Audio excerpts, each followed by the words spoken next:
before we begin, I want to hold a moment of silence for our friends the Boyers.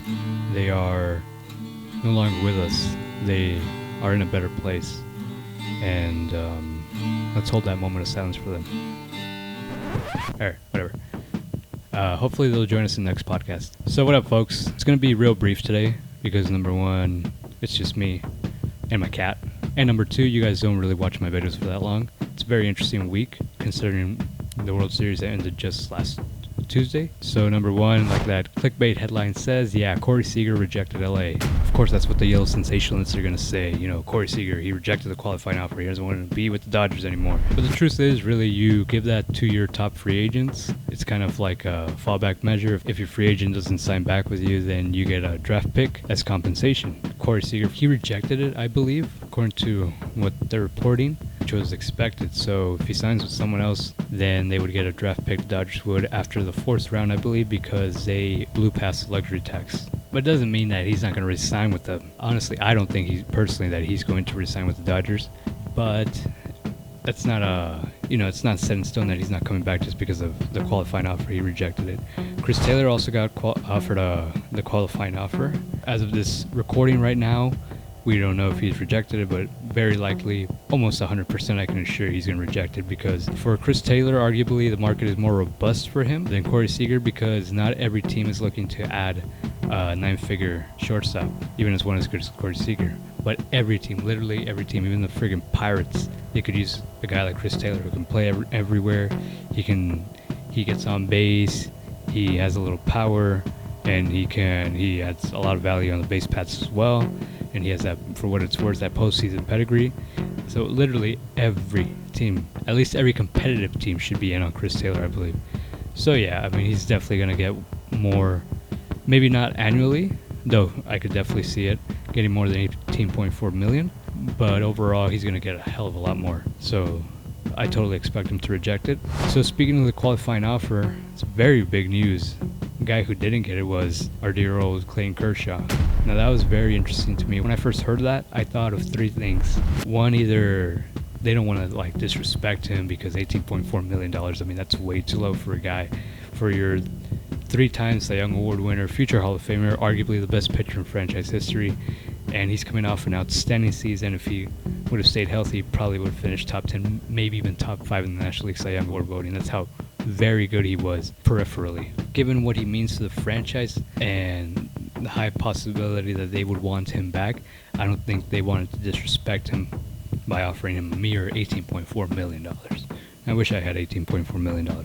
But anyway, so that was one of the reasons I thought. Number two was, maybe they're working on something behind the scenes. That's why, any day now we're going to hear, oh, they signed him to another 3-year extension, 2-year, whatever. And number three is a little more pessimistic, but maybe they just did not feel very good about his health. I mean, the Dodgers know him better than anybody. They have one of the top medical staffs in all of baseball. They didn't give him the qualifying offer. That maybe is a little more telling that they're not too sure that he might be ready for opening day or even pitch at all next season, despite what they're saying. I don't know.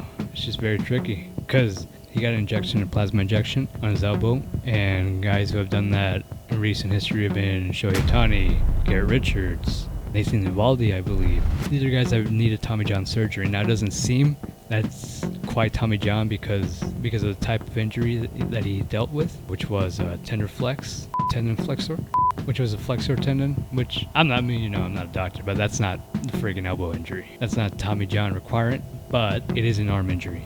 And all the mileage that he has, and he's going to be, 34 years old?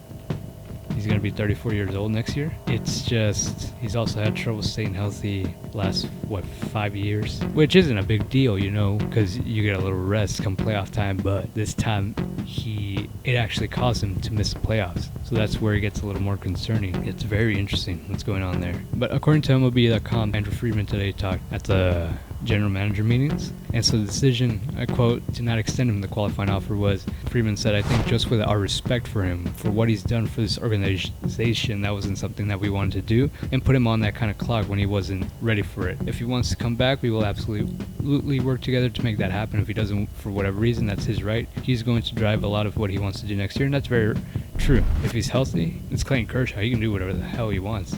He's done pretty much everything you can do in this game, except pitch a perfect game, but that was not his fault.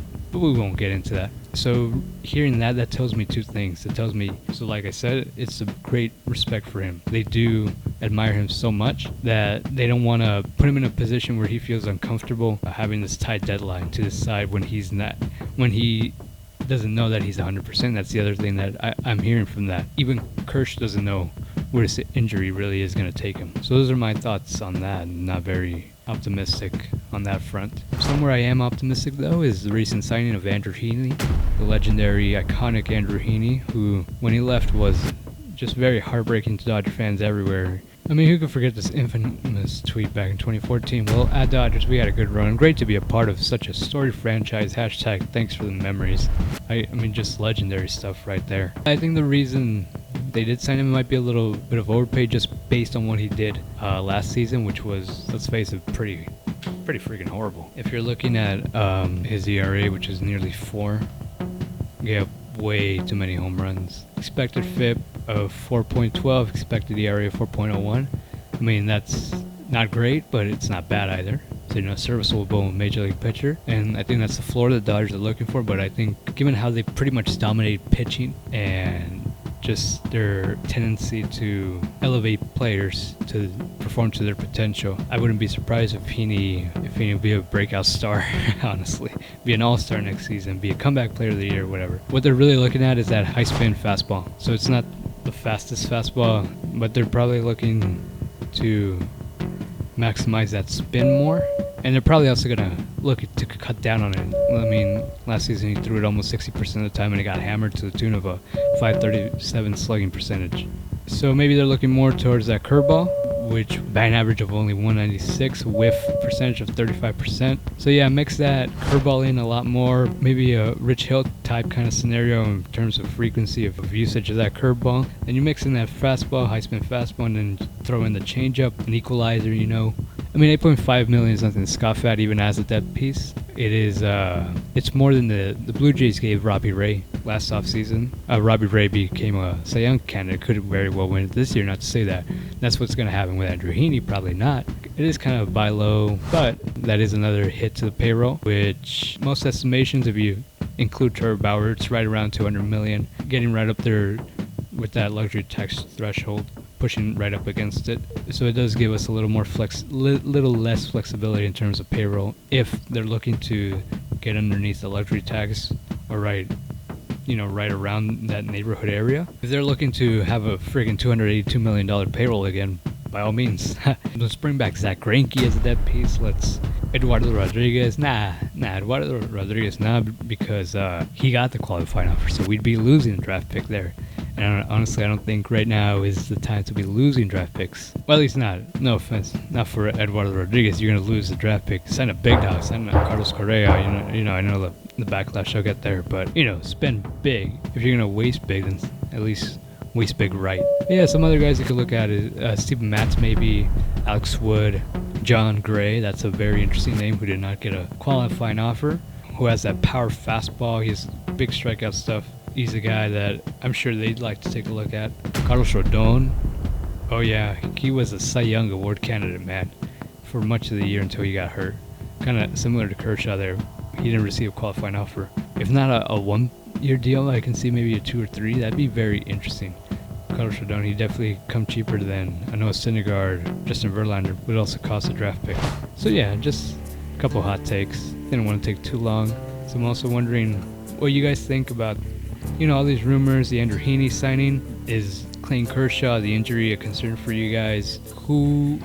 So when these guys come back alive, we're gonna have a top 5 free agents that we want or would like to see in LA.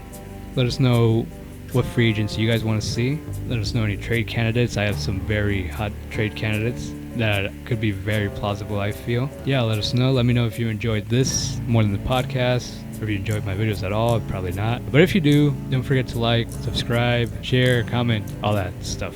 All right. Water break.